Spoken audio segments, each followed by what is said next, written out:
بسم الله الرحمن الرحيم. يسر موقع أنا السلفي أن يقدم لكم هذه المادة. ادع إلى سبيل ربك بالحكمة والموعظة الحسنة وجادلهم بالتي هي أحسن إن ربك هو أعلم بمن ضل عن سبيله وهو أعلم بالمهتدين. الحمد لله وأشهد أن لا إله إلا الله وحده لا شريك له وأشهد أن محمدا عبده ورسوله صلى الله عليه وآله وسلم. أما بعد، يقول: أسكن في عقار قديم بإيجار شهري قدره 20 جنيها بينما قيمته الحقيقية تتعدى 1000 جنيه شهريا. هل الصلاة فيه تأخذ حكم الصلاة في الأرض المغصوبة؟ والله أنت أتيت بأمر عظيم. هذا هو الظاهر،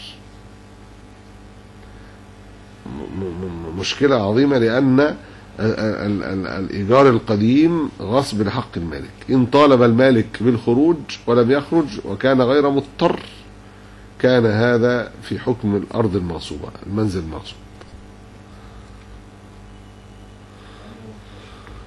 ليه؟ يعني ايه غير مضطر؟ يعني يعرف يدور على سكن تاني او يعرف يرضي المالك بمبلغ تاني. ايوه قول بقى. ومش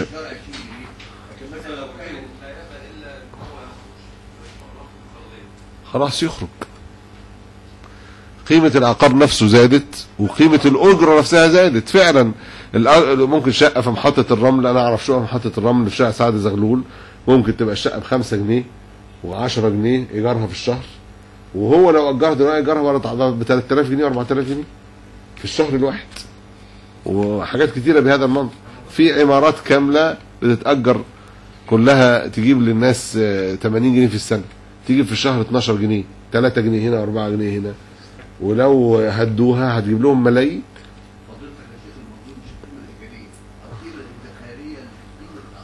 صحيح، الاثنين اتغيروا، والالزام بالقوانين القديمة مع عدم تحديد المدة امر فيه ظلم للمالك. الاثنين ظلم. نعملوا ايه؟ نلتزم بالشرع.